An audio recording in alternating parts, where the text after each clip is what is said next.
哎，晚上好，晚上好，晚上好，家人们晚上好。然后，唉，再调整一下我的，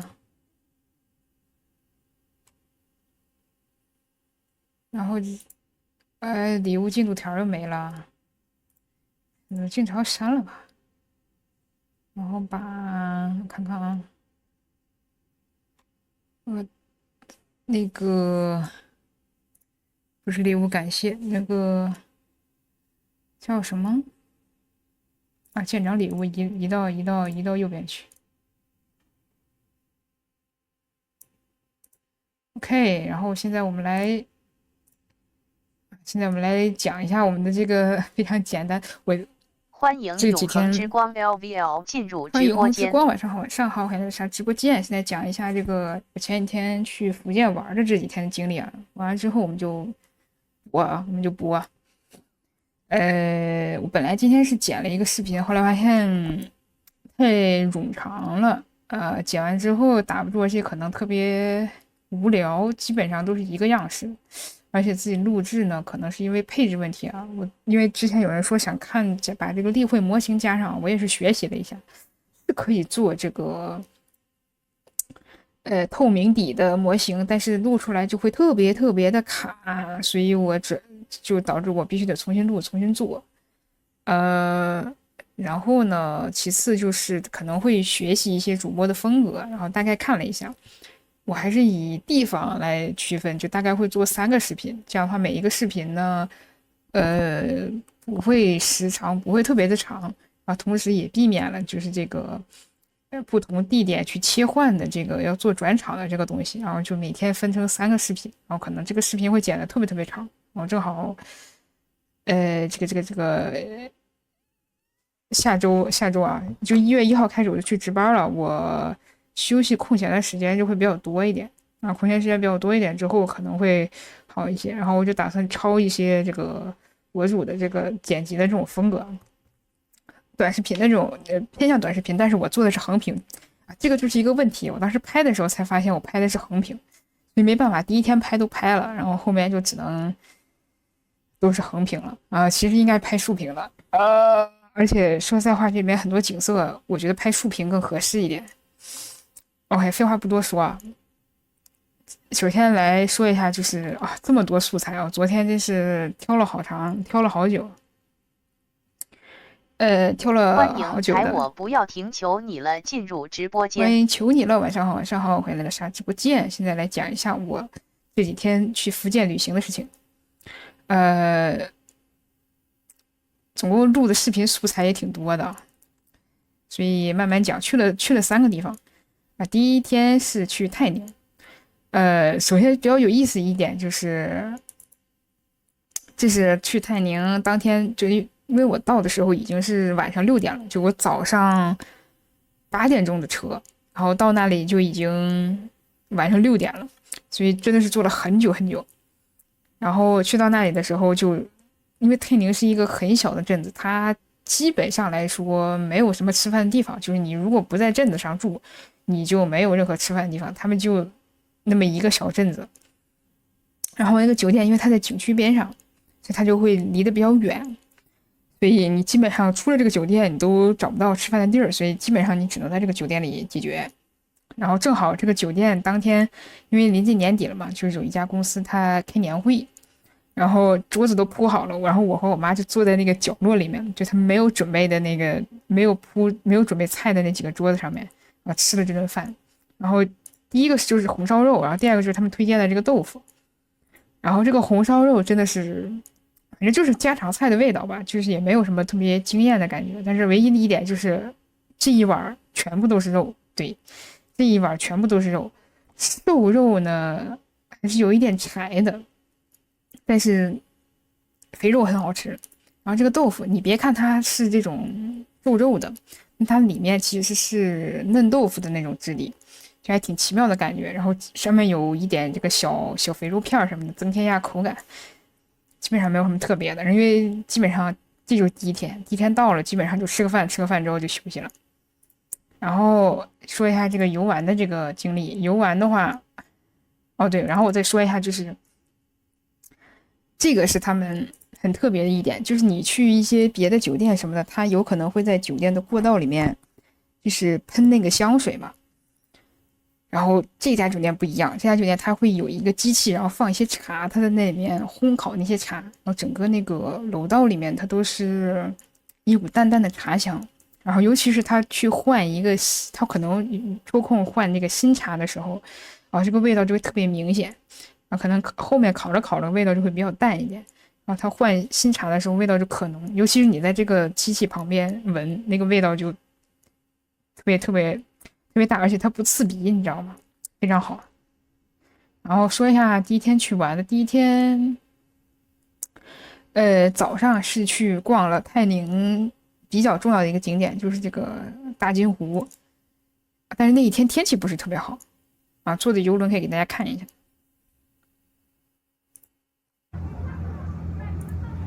对，就是有雾气的感觉，所以拍出来不是特别的好。然后他在大金坐这个游船呢，一共也要去3个地方。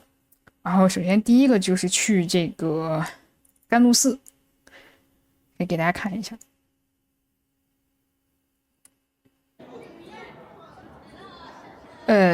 就是这个甘露寺，其实乍一看，我刚开始以为觉得这个甘露寺其实看着挺新的，但其实不是，其实它是一个南宋的建筑，然后它已经有800多年的历史了。它其实跟那个悬空寺其实差不多，它也是建在这个洞穴，它也是建在这个墙壁上面。然后这个就是你可以看到它整个这个墙上都是那种坑坑洼洼的，这个东西它不是挖出来的，就是你到泰宁你就会旅游就会有一个非常明显的特点，就是它是这个丹霞地貌，它就是这种坑坑洼洼的这种，它跟普通的这个山是不一样的，因为它是这种从海底上来的，所以它一是经过这个水的风化，二是它是一层一层。欢迎米里斯下划线 Miricy 进入欢迎米直播间。里斯，晚上好，晚上好。现在在讲我的正式在讲我旅行这几天。米里斯下划线 Miricy 说：“晚上好，晚上好，旅行的这几天的视频。感谢米斯赠送的10个这个好感谢米斯老师。收到来自米里斯下划线 Miricy 的10个这个好反正就是看着挺新，但其实挺有年代感的。但是我个人还是觉得悬空寺感官更好一点，因为悬空寺它的那个寺庙感会更重一点。这里面它这种商业氛围比较重，就是每一个寺庙的地方都会有卖香火的地方。然后福建人嘛，就是这个拜佛这个就是比较多一点。然后就是基本上每一个寺庙都会围起来，然后让你去拜一拜什么的。那悬空寺基本上没有，悬空寺就跟参观游览似的，然后佛像离你都挺近的，所以感官上悬空寺会好一些。然后下一个就是看看下一个就是它这个丹霞地貌其中一个比较特别的一个点，给你们看一下，就是你们可能看的不太清晰，因为里面没有给大家拍，我后面会说为什么没有给大家拍。就是爬这个一线天，你可以看到就是有一个这个很窄的这个一个小缝，就是你要一直去爬，在这个小缝里面爬，所以就确实着实是不太方便手持相机来给大家拍摄。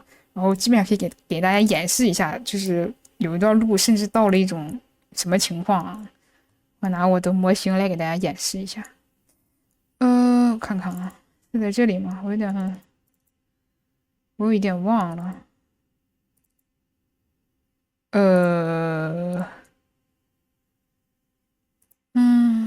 我是存哪儿了？我那个都，我还有我自己的模型呢。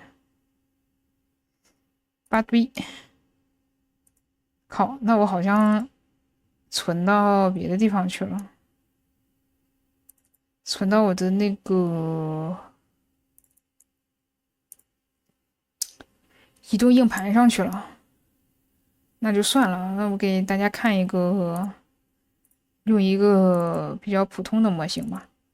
默认的一个模型。我给大家演示一下当时的一种状态。这里给大家演示一下。3D 就是好呀。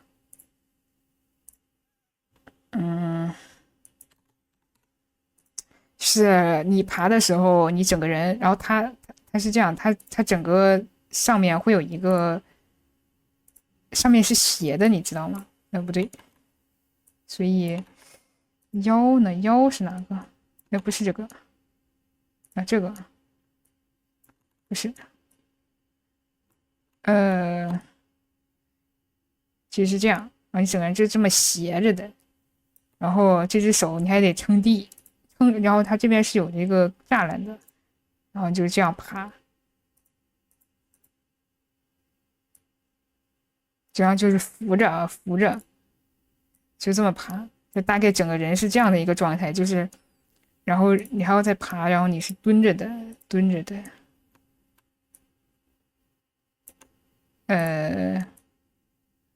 对，然后你整个人就是这样蹲着的，就这样。就这样的一个状态，然后再爬，你就必须得撑着，不撑着的话，你根本就站不住啊！就大概就是这么一个状态，给大家简单演示一下。然后因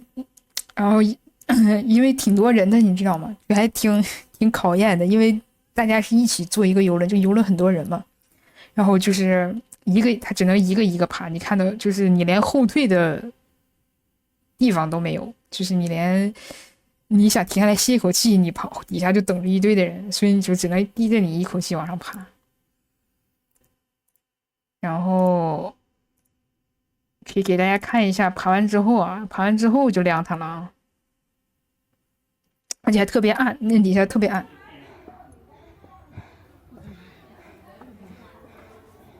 这个就是已经爬出来了，就下坡了，已经爬上去要下来了啊。就很窄，这块就已经是很宽松了，至少能站2个人啊，而且你人能站起来了。就那个地方只有小孩子能穿梭自如，一个成年人你基本上在那待就是很卡，转身都困难。然后第2站就是去看他那块有个瀑布啊，一个小瀑布。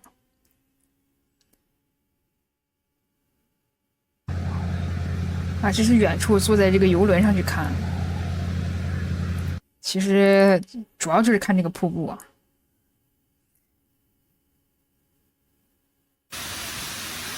这是在这个近处。怎么说呢？就是可能是因为不是旅游季，就是不是正假期，所以很多那个卖货的，就是都没有上班，就整个那个比如说卖东西的地方都是没有人的，都关灯了，然后里面什么东西都撤走了那种什么的。然后这就是去的第1个地方，然后去的第2个地方，逛完大金湖之后去逛了那里面的那个明清园，哇，就是豪华，知道吗？金碧辉煌的，可以给大家看一下。是建于2011年、2013年10月份正式对外开放，是福建省第1家以保护和传承中国古建筑、古木雕基本上就是这种，就是整个明清园是这个馆长的个人收藏，就是他是从各地收藏来的这种明清的一些这种木质的这种各种木质的这种建筑，然后他把它摆放在这里头，反正就是很多吧，还是挺多的，就各种各样的。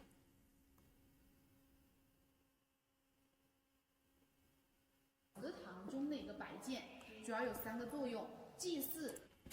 对了，我把 BGM 给大家，弄出来吧。看一下。OK。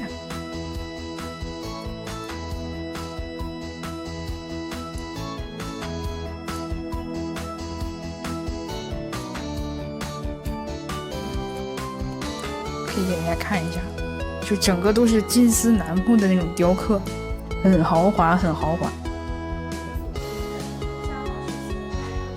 就是这就是一整欢个迎轮回者批发于总进入直播欢迎于总，间。晚上好，晚上好。现在在讲旅行的事儿，它整个这个都是一整个的金丝楠木头劈的，它一个整个木头都是圆的嘛，给它劈了一半儿，然后这一整个一半的这团去一个完整的去雕了一个这个佛像。总之就是全部都是馆长的个人收藏吧，也挺多的。感谢于总的点问。当然他也是对，像这个东西也是他完整的收藏，牛逼吗？一整串儿都是这个人买回来的。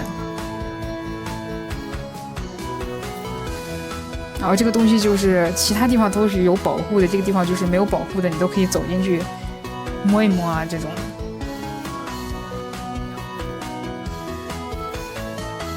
总之就很厉害吧。然后他也保护了这些文物，因为他这些都是木头做的嘛，所以有一些当时可能因为真的很穷，所以就打算把这些东西拆掉，然后当成柴烧。然后这个人馆长就发现了，然后把它买下来，然后也就算拯救了这些文物吧。然后接下来下午地方，感谢于总赠送的一个棉花收到糖。来自轮回者批发于总的一个棉花然后下糖。午去的这个地方，我忘了叫什么东西，反正就是他们镇子上的一个，就是当地的一种。批发于总说，花强大。是的呢，是他当地的一个小镇子吧，古香古色的这种建筑。小巷子，就这个地方有一些展览的东西，就是看一些以前的房子的格局，然后也有地方就是自己住的地方，然后也旁边也会有一些店铺什么的。这是其中一个用来展览的一个房子吧，其实主要就是忘记是哪一家的了，反正就是那间房子，基本上就是这些。看一下，就这种，就是它是后院上的一些。安下划线进入直播间。龙安晚上，这是后院堆砌的一些石头，就是泰宁。安下划线进入直播间。泰宁它毕竟不是一个特别，首先它不是一个特别大的地方，然后其次它的这个景区也不是特别的出名，所以它的景观保护其实没有做的特别好，就很多东西都可以直接去碰，直接去摸这种，不会拦着，很多地方都不会拦着。然后这是一个院子，这就是普通住在那里的福建以前的那些人他住的地方就是这种。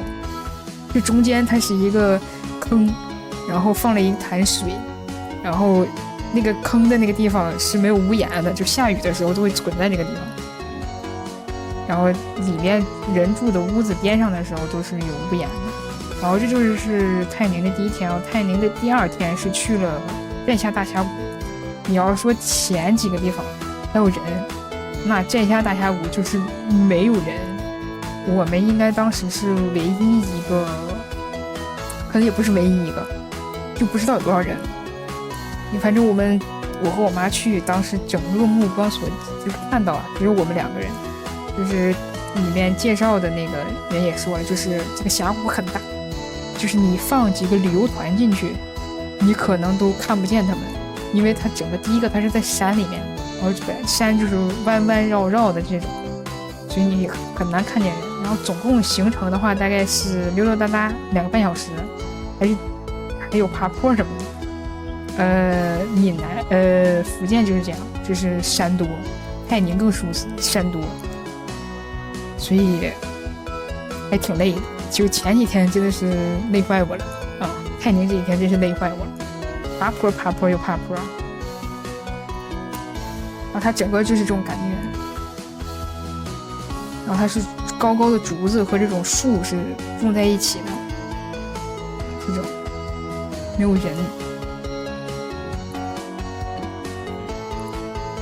然后可以给你们看一下。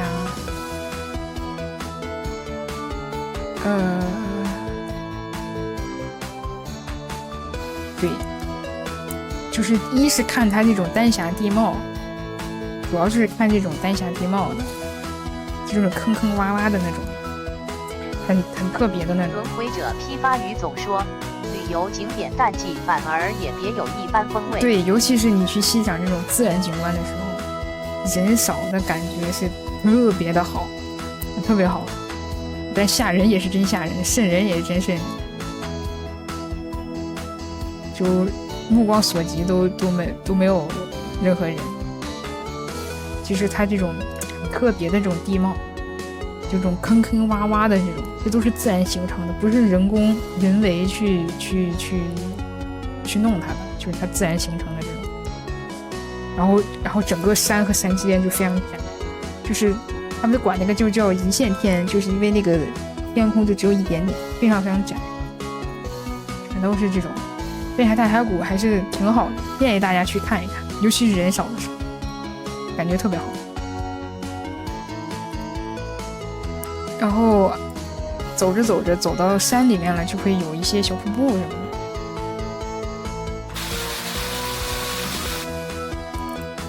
就给大家简单的看几个，这就基本上已经走到山里头了。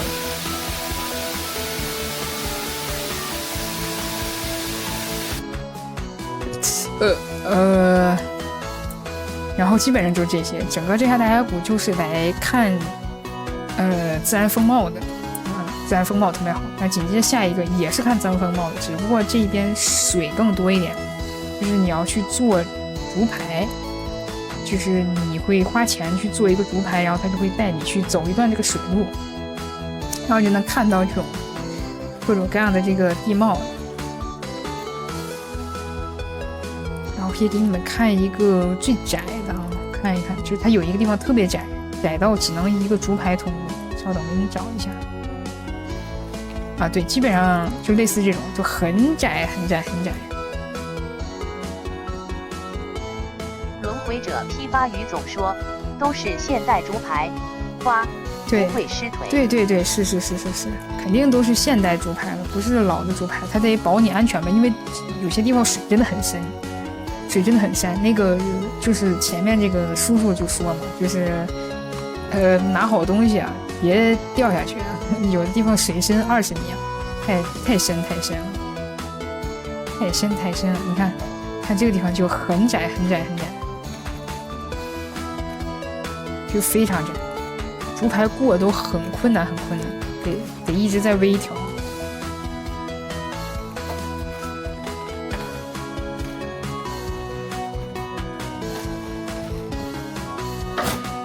轮回者批发语总说，掉下去了做个记号，等靠岸了再去捞。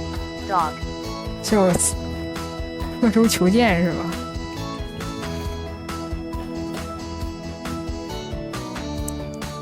反正还挺有意思的。然后沿途，然后它不是划过去划回来，它是给你送到一个地方之后，你自己走回来啊，你自己走回来。啊，这就是我拍的一个走回来的时候拍的这个，整个这个山和这个水这个倒影就非常好。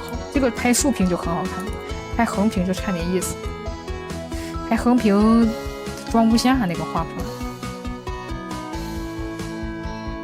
然后这个景点其实还有一丢丢的人啊，能看到一点点的人，但是站下看见有几个人，但是整个在这个旅途当中也是，它是有山有水，然后很多都隔开了。其实你比如说你看见这个人，对，看见有一个人，然后可能你走着走着之后，你拍照之后，这个人可能你又看不见了，你可能过段时间在哪个路口你有碰见他，你就是就那么几拨人放在这个景点里头，你可能找不见。然后正好当时回来的路上就发现有一个机器上面写着售卖鱼食，然后但是那个机器里面就已经空了，因为它不是旅游旺季嘛，所以他就把东西都撤了。然后正好我妈随身携带一点面包干，我妈就掰碎了的那一喂鱼。欢迎天玄星宇进入直播间。天星宇晚上玩鱼还挺多的，除了这个，其实你仔细看还有小黑鱼，我不知道你们能不能看见。看到这块能看见，看到了吗？小黑鱼，除了这个大的鲤鱼，这是叫鲤鱼吧？之外，天玄星宇说晚上好。晚上还有小黑鱼去喂鱼来着。然后这就是这几天在泰宁待的日子。然后紧接着我们就出发，到了平潭。然后正好平潭来的时候正好赶上下午，然后赶上那个夕阳，特别美。然后正好赶上渔夫他们下班，正好下班走。因为我们住的地方它是一个民宿，它就是你能发现它其实这个民宿就是农村改的，他可能把人家的那个房子给就是收了，然后他自己改造了一下，改造成的民宿。就整个你去看附近一搜，都是一个一个村儿，一个一个村儿。你就是走着走的时候，你感觉走人家里头了，你知道吗？走人家里头了。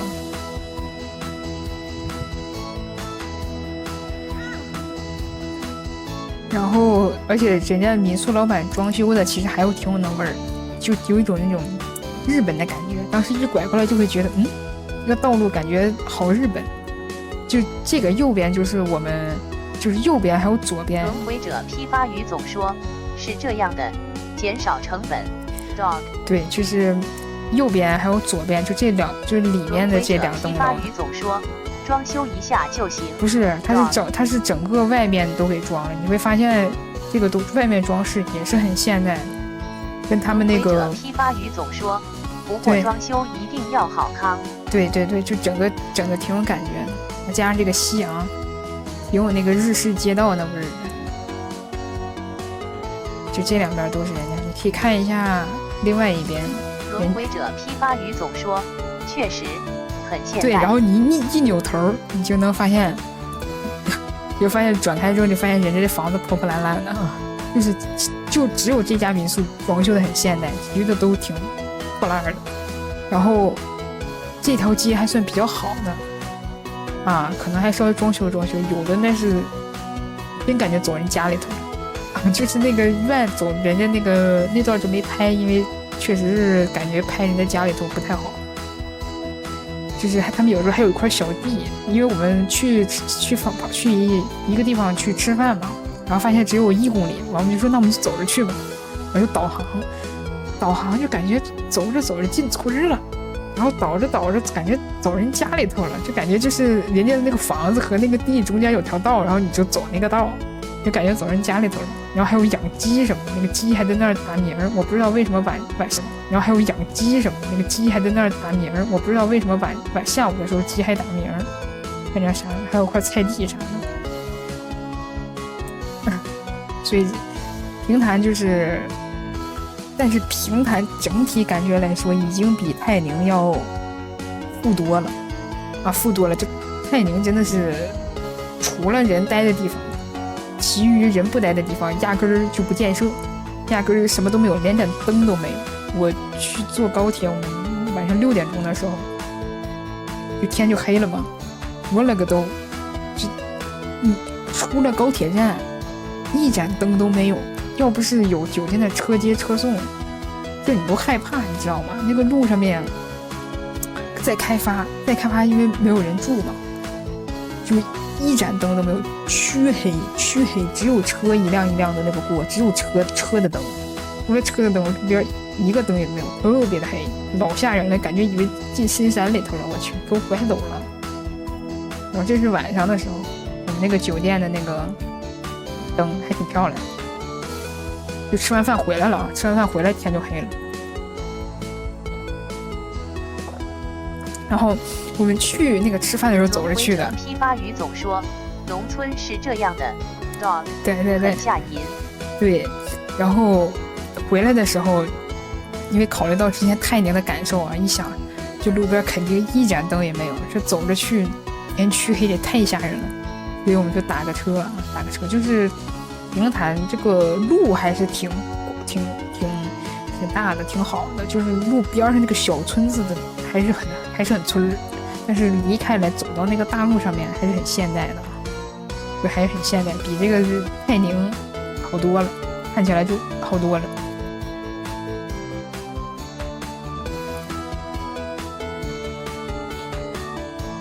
拍了几个，就是这灯拍出来之后还是有点大眩光。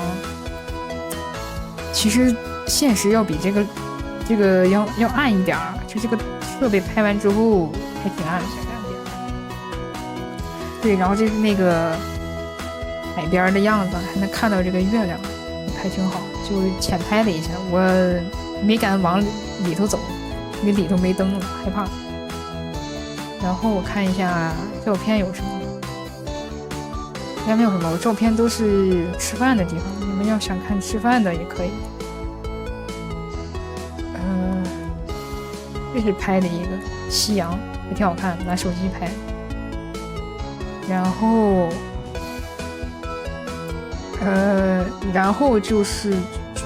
就是第二天，平潭的第二天。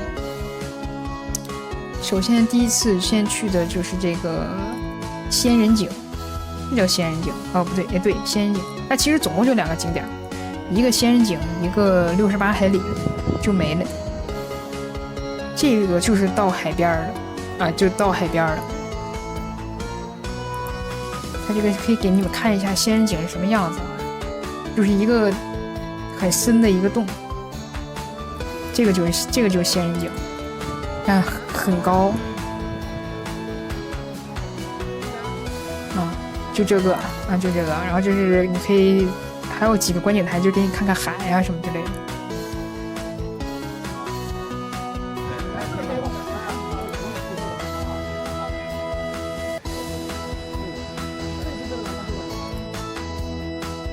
然后基本上就没啥，然后就是68海里。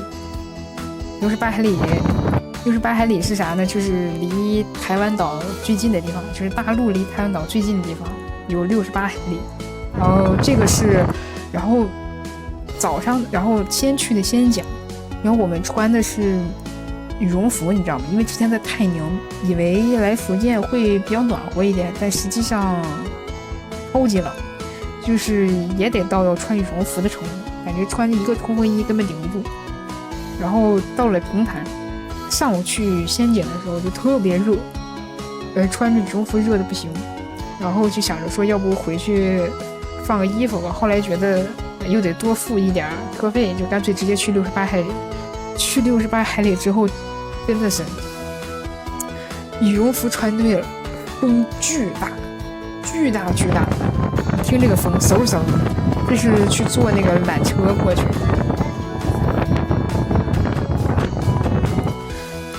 特别大的那个风，巨大的那个风，你知道吗？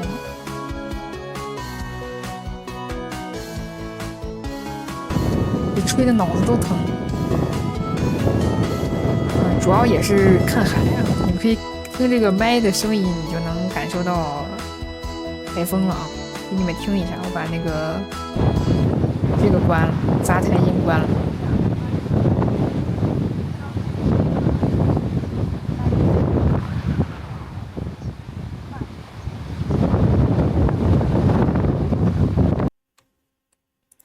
OK 啊，感受到了没？啊，就这样啊，超级大的风，呼呼吹。然后有一家，正好里面有一家这个咖啡店啊，对，是这个吧。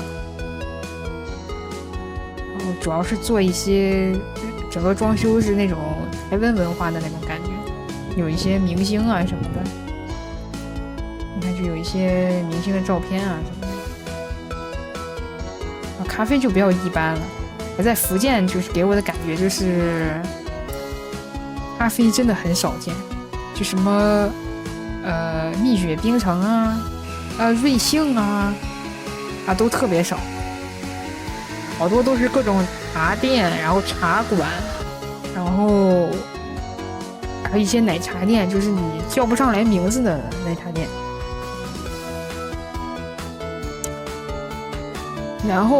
然后就离开平潭就去福州了。哎，到福州就好了，家人们。作为福建的省会啊，确实很发达、很现代嘛。就家人们就不在小村庄里待着了，咱到大城市了啊！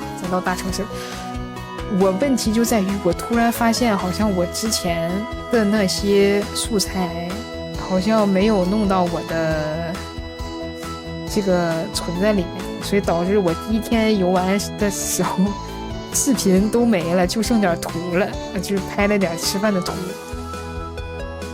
我去福建最大的一个收获就是我爱上了这个木薯糖水。我之前有段时间一直在抖音有刷到说开始做什么木薯糖水，但是我就觉得那玩意儿应该就跟普通的差不多吧，就什么鲜芋仙啊这种卖的应该差不多吧。结果吃了之后啊，感觉真的很好吃，就是跟普通的糖水不一样，所以一到糖水店我就去点这个木薯糖水，真的好好吃。然后这个就是吃这个肉燕，就它这个肉燕就是它这个皮是肉做的，然后这是一个3合1，有鱼丸有肉燕，然后下面你们可能看不到，就是它有就是肉燕面像面条似的，把肉燕做成这个面条。然后这个就是花生汤，就是这个还比较有意思的一点就是，我当时在想，这花生汤得是什么味儿啊？就很神奇的味道。就在想，就想象不到，你知道吗？实际上它就是一锅甜水啊，一锅甜水，其实也没有什么花生的味道，就是甜甜的。然后最有意思的一点是，它的花生是面的，就大家一想到花生，可能就是那种脆脆的口感啊。那它这个花生是面的，但其实就是一锅糖水。想品尝的可以品尝一下啊。然后就是不得不吃的这个沙茶面，就这个地方我本来想给大家拍的，但是我好像视频没存下来。就是它其实是我去大众点评上搜的，就它这是我这里面唯一吃的一个特别小，感觉就像家庭作坊的那种店，就是整个店面很小很小，就大家都是拼桌子做。然后它是这样，它是就是福建有很多东西，就是它是那种就是有点像麻辣烫那种感觉，但又不是，就是它是这种定量的，就是你点这一份然后花多少钱，然后他给你多少东西。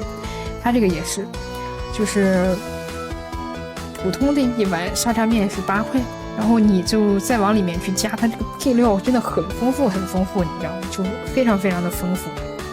然后你就比如说你加一份这个就多少钱，加一份这个就多少钱，不啦不啦不啦。我这是加了3样，一个是什么五香卷，这个五香卷我也是经常老看到菜单里有，然后一直没点上，反正就在这里头点，然后点了个千叶豆腐，点了个鱿鱼。沙茶面呢就是沙茶面的味道啊，就是确实北方人不太爱吃，就是只能就是属于尝个鲜的感觉。就你要说好吃嘛，也没觉得多好吃；难吃吧，也没难吃到哪儿去啊。然后其实主要这一天就是品尝吃吃喝喝了，就是看东西比较少。然后主要就是这个地方三坊七巷有这个爱心树，大家就凑合看吧，就凑合看吧。哦，对对对，在三坊七巷，对，在三坊七巷还有那个。这个就没录上。市民刘星喵进入直播间。欢迎刘星喵，晚上好，上好，欢迎刘星喵。就是他有这个无石故居，就是之前不是比较火拍那个剧嘛，就那个吴石将军不就火了嘛，所以就有些人会去那边看，就是吴石将军的故居啊，还有严复先生的故居啊，对，严复就是那个北大校长，然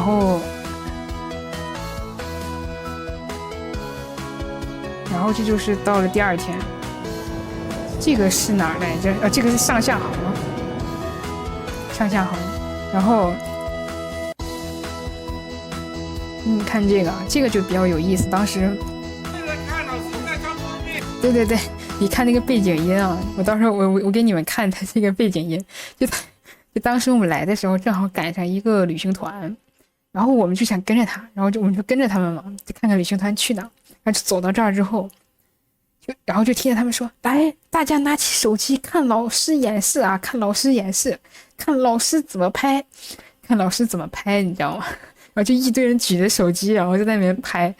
然后当时我们本来就想跟着他们一起拍的，结果他们实在是太磨叽了，你知道，就一个点儿在那里站着很久。你仔细去听那个 BGM，你听那个声音。为了看老师在上枪做一遍。对啊，不会看老师大枪做一遍，大家看。对，就特别有意思。然后这张照片是第一张，我觉得拍的还可以，挺有那种感觉是，你看天的这个蓝，然后这个白色的这个墙，再加上这个整个这个建筑，就是它这个叫几字形的墙，然后再加上这个阴影，就特别好。然后后面感觉跟他们拍了几张之后，觉得这拍的是个啥呀？就没觉得有多好看，可能也就，然后后面就没再跟了，就觉得这一张还挺好看。然后上下航就蛮有那种江南风味的感觉了。然后当时去正好是早上，就是它整个这个上下航沿途都是各种什么茶馆、饭店之类的，所以现在还没什么人气。就早上的时候9、10点钟的时候，人家还没开门营业，而且一般情况下都是晚上会比较多。然后走着走着，像这个地方还是比较古香古色的，走着走着就走到商业街了，你知道吗？上下航商业街。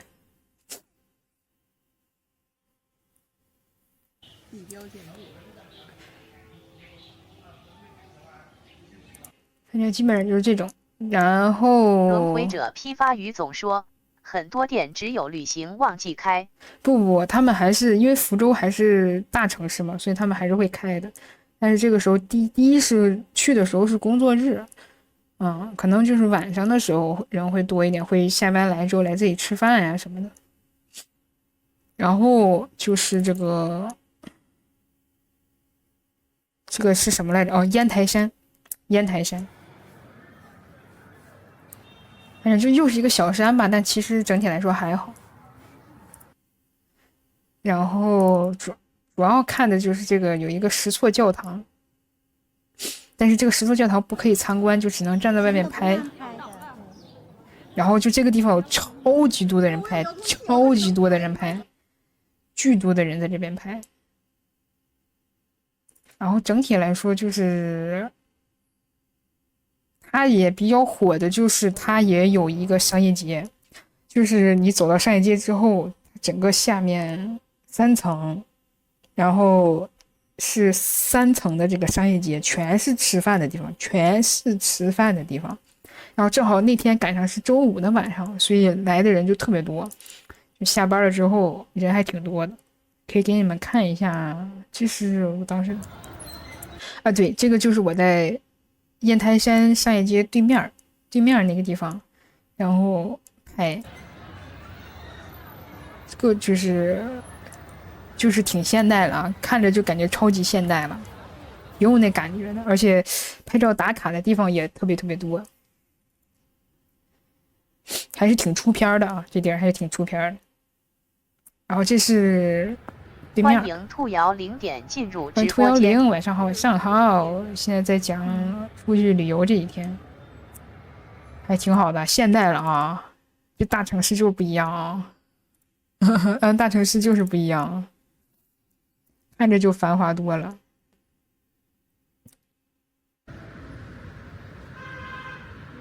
然后最关键的是啥呢？最关键就是在福州旅行呢，就是公交比较方便，就坐公交。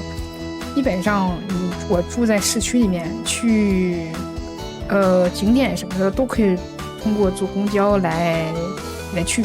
然后基本上公交是1块钱，就1块钱，上车花1块钱，然后就可以随便坐，还挺好的。不像去前面几个地方，公共交通就太点意思了。你想去哪里，你都得打车，然后可能打车就得10块多钱，近点的可能10块多钱，然后远一点的可能就得20-30，就一下子这个成本就上来了。但是福州不一样，公交就可以送你去，基本上能送你去很多景点了。然后它也有地铁，但是没坐，因为地铁看起来就是跟北京来说还是差一点。北京的地铁是真牛逼啊！北京地铁真牛逼，哪儿你都能去，就是特别大。跟北京的地铁还是差一点，这个便利性还是公交更便利。然后基本就这些了，然后就第2天就回家了。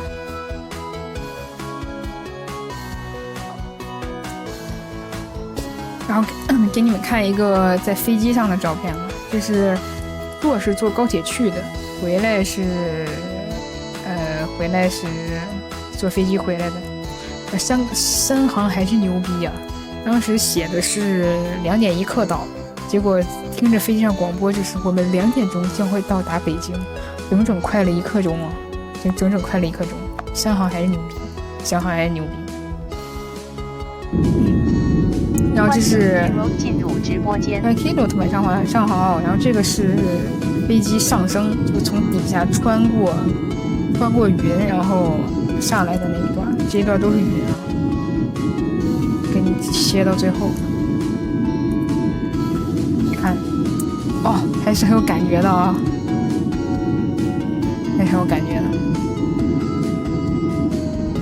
然后后面就没再拍了，因为我这边太阳实在是太刺眼了，受不了了，我就把那个受不了，我就把那个月光板给关了。OK。轮回者批发语总说，花看情况的这些，之前去湖北去的时候20分钟，回来15分钟。欢迎轮回者批发语总进入直播间。啥玩意儿？看情况的这些。之前去湖北的时候20分钟啥意思？高铁吗？高铁20分钟吗？啊？广州去广州去哪儿来着？去湖北只要20分钟。轮回者批发语总说，飞机。飞机。那你坐高铁不完了吗？你这刚起飞你就回来了。去湖北，飞机多久？广州坐飞机到湖北需要多长时间？哎，不是啊，你看啊，由从广东主要城市如广州飞往湖北武汉的飞行时间通常在1小时至2小时之间。公司组织旅游。但是我看说飞行时间为1个小时或者2个小时，也还是挺久的哈，也还是挺久的。那我看坐高铁，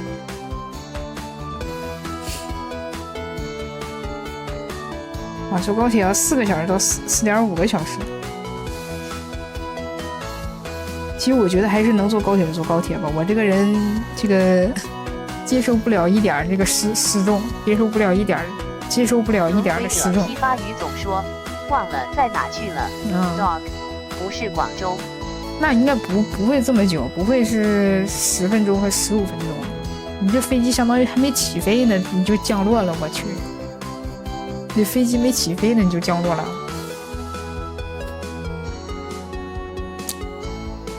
我这个人，哎，当时坐上这个飞机就有点后悔了，我是真的有点接受不了那个失重。一丢丢的失重我就接受不了，哎呦我去！就每回降落的时候我都觉得头疼，头大。OK， 我们拾到一下，我们打游戏去了。我先切个屏啊，把游戏点开。